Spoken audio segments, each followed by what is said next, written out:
Hello, you are listening to the Gamer Librarian Podcast, the best podcast you can find on this side of the multiverse. I am your host Adrian, and today I will be talking about Alien, Romulus, and more. Afterwards, be sure to subscribe to be notified when future episodes are released, and show your support by liking and leaving a comment. Thank you for joining me on another lovely Friday. We have a lot to go over this week, and I think we should jump right into the news that I think is most important.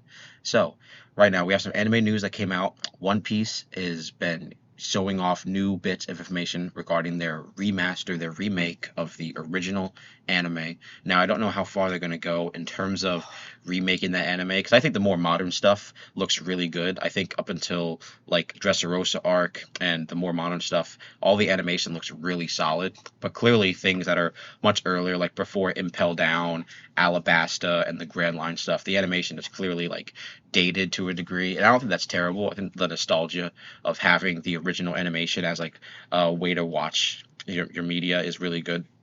But there's some issues happening with the remake that they're putting out, and they're putting out some new designs for some of these characters, like character models post time skip, things like Usopp getting his skin tone decreased, lowered, lighter or brighter or anything like that. And that's some contention with some people. I think that's pretty important to talk about because that's probably a pretty huge topic for a lot of people. Me personally, I mean, not particularly. Japan is a very different kind of country, so they make a lot of different decisions there. But I think the idea of changing your character from what they originally were into this new version is just not a very good look. Other characters have different changes, like different post time skip outfits and things like that. But Usopp is getting like a legitimate like character change based on that. It's not a big character like degree that's being changed. Like his personality isn't changing as far as we know, but it's just like a identity thing. Do you know what I mean? And that's pretty big topic because there's barely any like dark skinned characters in anime to a large degree, especially One Piece. There's maybe like a handful, and Usopp is like one of the main characters on the pirate crew. It doesn't really matter to the overall story, but I still think representation and like having your character be identified as what it is very important. So some people clearly are a little upset over that, and I'm not really like hyped up for the anime remake. I'm not really, into that. I'm just gonna keep reading the manga and then maybe I'll rewatch the entire anime when the anime is almost done, something like that. But I'm really not too keen on any changes they make to things that are already put out for the anime. Usopp's been a character, one of my favorite characters for a long time, and regardless of his skin color, I don't really care. And that's just something I want to talk about because One Piece is pretty important, and there's a lot of changes happening in anime and stuff. And I just wanted to get my piece out there for one Usopp and One Piece. And we can go on to more game specific news for right now, but if you've been following, I've been playing a lot of Persona 3 and Persona 3 Reload, and I haven't really ever finished these games.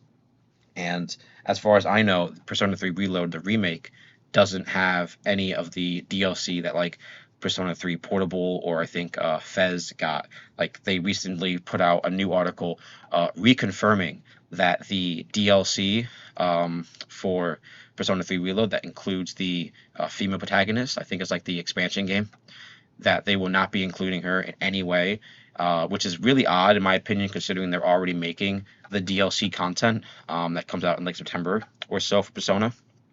I think that's a very weird decision because why wouldn't you just at least add in the main character with like the DLC changes and stuff? It just seems a little odd, and they go into detail talking like it would cost about the same amount or close to the same amount as the DLC for remake, and that's not really you know like a good thing, a positive thing is that that's taking so long to create and how much expensive it is.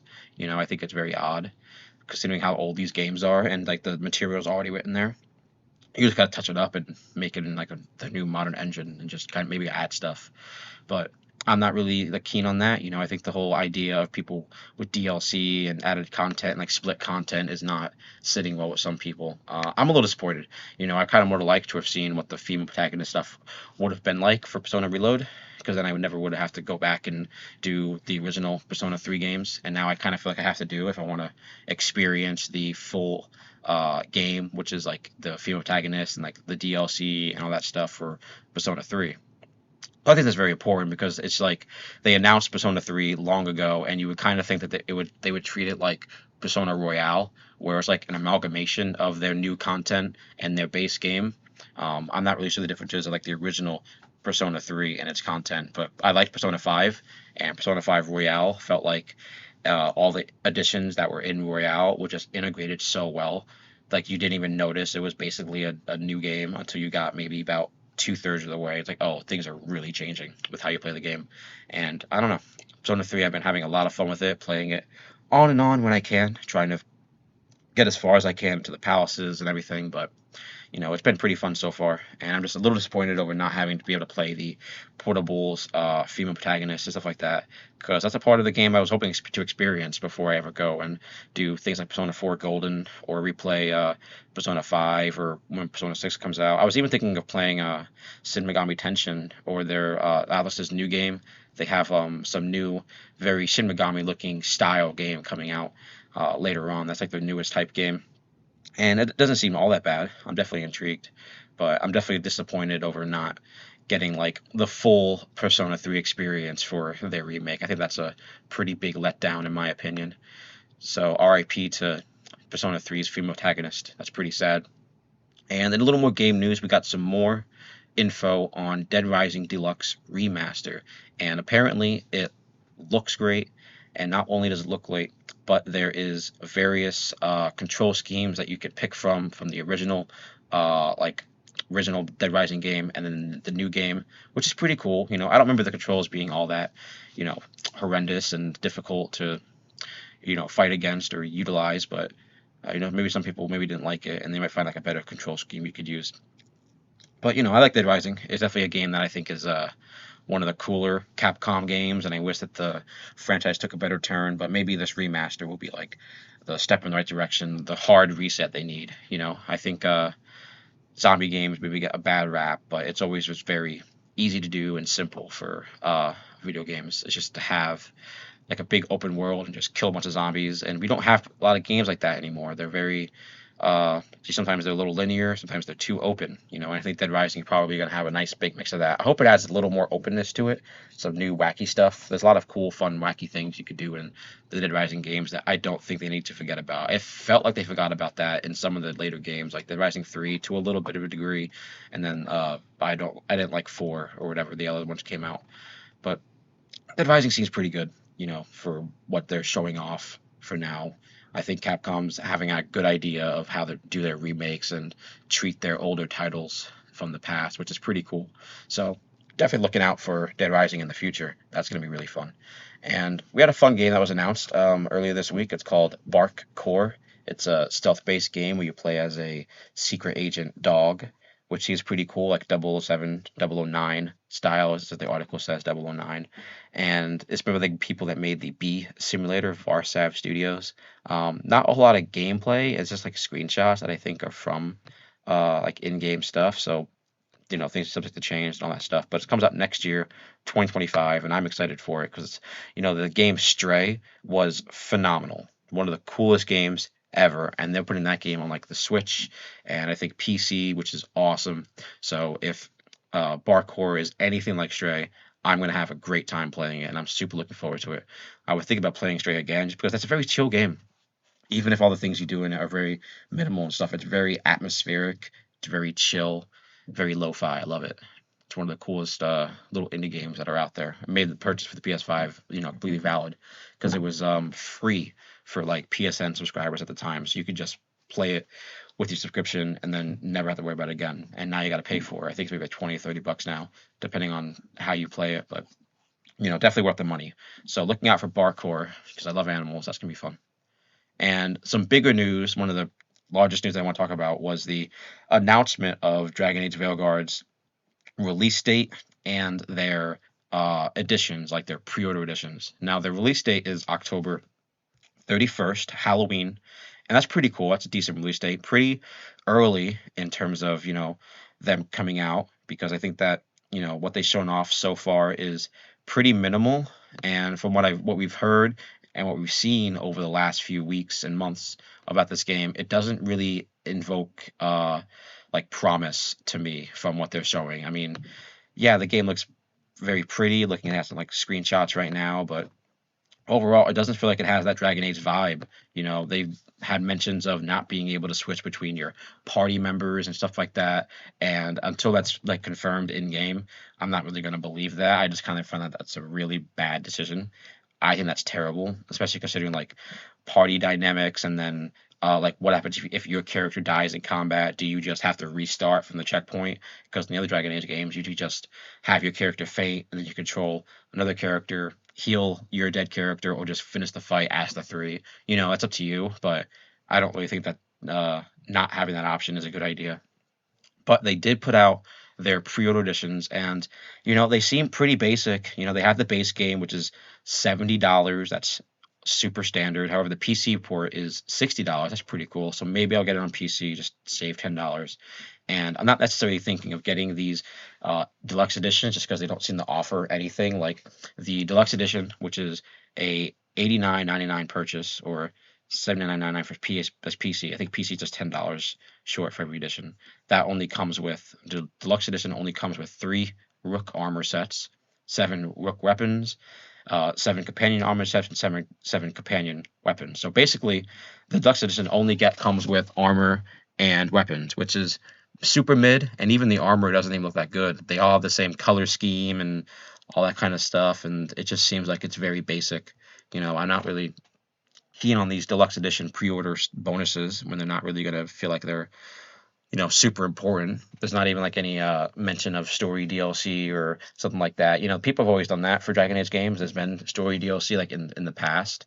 I think Dragon Age Inquisition even had like pre-order launch DLC that could have been added. I think it's the Archon pass expansion that came out. It was like the first pass, and they had like 1 or 2 after. But then Dragon Age Veilgaurd doesn't look that very decent for this edition. And then they have the big bundle, the Rook's Coffer edition, which comes with big dagger. It's like light up lyrium. It must be plastic or something like that. Like a potion flask, like a little container for like drinks. A Rook's deck, which is like playing cards. Some enchanted die. It doesn't look like it has like numbers on it, so you can't use it for things like D&D and stuff. It looks like it has like symbols, like a heart, a brain, an eyeball. And then you get a Map of Thetis, which is pretty cool, and a Quiver Tube, which is like, I guess, just where you put your arrows, but you're not going to get any arrows. You just got a quiver. And then there's a companion litho print, which is like a poster of like all the companions and like a really cool art style and like doing action poses and stuff. That all seems cool. Doesn't really seem worth the $219 asking price that they have. And they also give you a thank you letter, which is pretty cool. As far as pre-order bonuses go, that's as good as it gets. They also bring back the Blood Dragon armor, which was available in the Dragon Age 2 and 3 expansions. I think you can also get them in like Dead Space as well. The blood armor stuff, which is pretty cool. So yeah, they put that out, and it's not really what we were expecting. It seems very, safe and generic, just pretty standard. I don't know why they chose a light up lyrium dagger as their main centerpiece for the Rook's Coffer edition. I don't know. Maybe that plays into like the whole overarching theme of the game. Maybe a lyrium dagger is important or something. But yeah, that's like the idea for the pre-order DLC stuff for Dragon Age, and there's no mention of story DLC or any bonuses. There's no like timed unlock stuff. It seems like what you get at purchase is what you get. So mostly just physical stuff for the Rook's edition, and then obviously the Deluxe edition will probably come with all the Rook stuff, which would buy that. And the Deluxe edition stuff, the cosmetic armors and weapons, they don't look all that great, and they're very generic looking, and it's just like your normal pre-order stuff, which for an extra $20 compared to the standard edition doesn't really seem all that worth it in my opinion. So hopefully, between now and the release date of October 31st for Dragon Age Veilgaurd, they will show off a little more, like in terms of combat. I would like to see more mage gameplay specifically, and maybe they'll add in a way for you to play as your companions. Because like a really weak thing that they had. Because then you're stuck playing one class, which is like one of the worst things about Dragon Age or even RPGs in general, is like being stuck playing the one class that you chose. And that's not like an awful decision, but like if you pick a mage and you just set your own character to do maid stuff. Sometimes you just want to play as your AI warrior companion and just start hacking and slashing stuff, or do a rogue and start laying traps. They definitely did not show off a lot about the gameplay for Dragon Age Veilgaurd, which I think is a big misstep. And that's just about it. We still have a lot of time, and right now I'm still going through and playing the Dragon Age Origins game with mod. This is like my 10th playthrough of this game. First time at mods, however, and right now we just got to the part where we're in Redcliffe, and I finished that area. I chose to fast track it and not do the shade, or I'm sorry, the fade anymore. So we got the Earl's kid killed, so he was possessed. We just fast tracked that because I wanted to get out of there, and now we can go and get Shale. We got the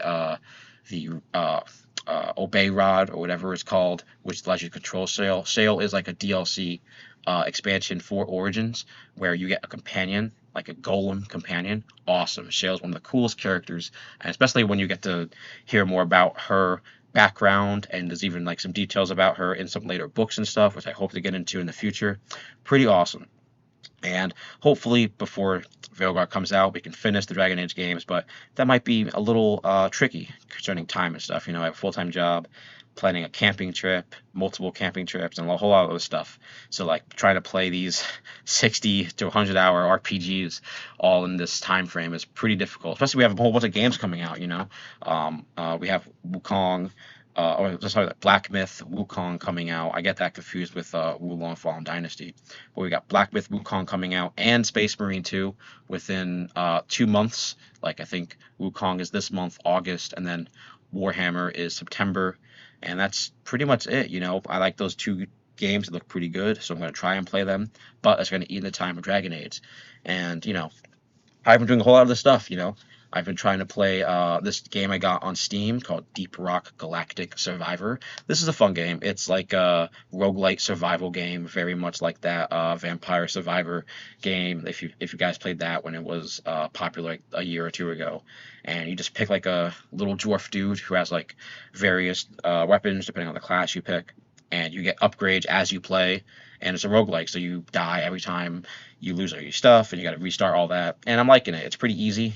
Runs only take like 10 to 15 minutes, depending on how like fast tracking you do it. You can be pretty quick and just get a bunch of like XP upgrades or weapon upgrades, and just kind of go towards the end. Levels are pretty short. I'm not really too far into the game, maybe like 12 hours or so. But I play it when I can, on and off. It's just been fun to like play a little survivor game every now and again, off and on.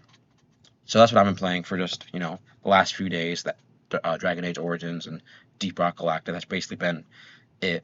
And hopefully in the future we talk about more Dragon Age stuff, and definitely Wukong and Space Marine in the future. And so, between then and now, not a whole lot is going to be going on. I think I'm going to be trying to read up and catch up on JoJo's Bizarre Adventure. Now, this isn't my first soiree into this series. I've read part 1 in the past, like before we started the podcast. I read it around Christmas time. And so I recently just reread Phantom Blood, and I think overall it's probably my favorite part out of the 3. I think it had a pretty cool like dynamic between his main character and the villain. Obviously, the Joestar lineage with the Dio character is pretty important to the overall story. But I kind of like the setting that Phantom Blood took place in. And then Battle Tendency Part 2 was super enjoyable, and I liked Caesar. He's my favorite character by far, and I really enjoyed his arc up until the end of it. And I thought it was really cool seeing these characters fight, not really for like a greater good, but more like as like warrior kind of respect kind of deal. I think that was pretty cool.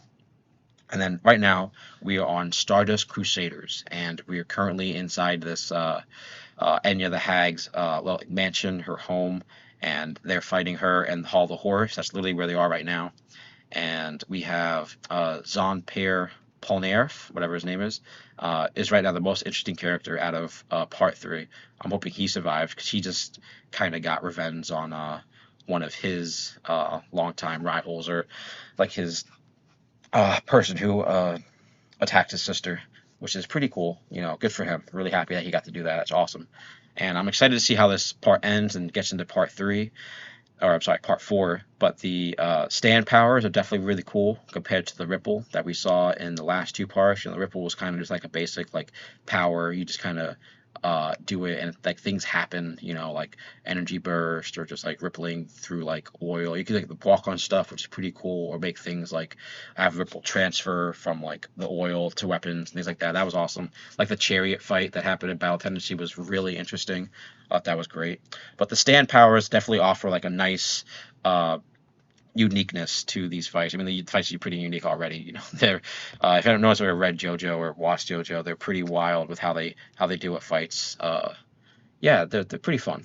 I'm definitely looking forward to talking more about JoJo just in the future, and maybe we'll start the anime at some point. I would definitely like to see how this anime looks or how this manga looks animated entirely. That'd be really fun. I played the JoJo Bizarre Adventure fighting game that was re-released not too long ago, which was pretty fun. I didn't understand anything in terms of the lore and the references and anything like that, but now that I'm in the manga, I definitely hope to go back and play that and maybe understand a little bit more of how characters work and then the setting and all the like the mission-based story stuff, all that kind of good stuff. Definitely looking forward to all that. So yeah, JoJo's been really fun, and I've been wanting to read a new manga for a long time, ever since catching up on like Berserk and My Hero. Now that that's over, so it's definitely good to be having another anime to talk about in bulk for the podcast, and it's still going on, so we can talk about it weekly or whenever it comes out right now. So I'm definitely looking forward to that. So next week will probably be the rest of JoJo if I could finish catching up on all of it. And yeah, I think it's time that we get into the real topic for the episode because, I saw this movie specifically to talk about the episode. I was going to wait until Tuesday, but I thought it'd be really nice to talk about it for this episode specifically now because I am a huge Alien fan and I really didn't want to wait to watch this movie. Romulus was one of the best Alien movies that's ever been put on this earth. I think it's right up there with Alien and Aliens. I like Covenant. I think it's better than Covenant. I really, I like watching Alien 3 and 4, but I don't think that, those movies are enjoyable to watch. Regardless, I think this one is far better than any of those movies. So it has good pacing and some really good twists. I think that the characters for Romulus were written really well, written for very specific roles that were meant to be put into the movie, which I think is pretty cool. And it's a horror movie. It's scary to some points. It's very topical in a lot of ways. There's some mentions of things that are topical right now within Alien that I think are very important for sci-fi and society and all that cool stuff. And overall, the last 15 minutes of Romulus were the highlight of the movie. The villains, the xenomorphs, were really cool looking. I thought seeing more of them on screen was probably the best bet, rather than like hiding them like they kind of do in Prometheus and Covenant to a degree. You see a lot more of them on screen, which was awesome. And then like I said, the last 15 minutes of the movie were great. It truly made the purchase of the tickets really worthwhile. And I'm excited to see where the Alien franchise goes because this doesn't really change the dynamic. It doesn't change the status quo of Alien so much, not in the same way that like Prometheus or Covenant did to a degree, but it kind of just ends on a very somber, note, and the story just kind of could continue how it is, where it goes. It's very standard, and it's like its beginning and its end for an Alien story. So it's not going to be that surprising to you, but the ride from beginning to end is actually really enjoyable, and I'm hoping that they're going to do more with it. Alien franchise have been going pretty strong lately. They had the Dark Harvest game. They have a Alien Isolation. I think is on sale right now for anybody who hasn't played Alien Isolation. I think that those games are really great in terms of atmosphere and getting the alien feel down. Awesome. So yeah, if you're an Alien fan, I highly recommend going to watch Alien Romulus because it's one of the greatest movies that we have in the franchise. That's saying a lot considering movies that come out nowadays. I think it's worth price tickets. I think it's worth at least a single watch for anybody who's already an Alien fan or a sci-fi fan or even a horror fan. There's even a few nods and some slight references to previous Alien movies. Not many, but it does take place within the franchise. I'm not going to give big spoilers for that because I think that's probably a big reason why people watch the Alien movies now is to see how they connect with each other. But they do connect to a degree to one of them, and I just hope that you guys enjoy it. And that's pretty much about it. I'm looking forward to seeing anything else that happens with the Alien franchise always. If you do like Alien, I can't express enough how great the novel Alien Phalanx is. It puts the aliens in a very different situation where they're fighting humans that are kind of like in a medieval setting.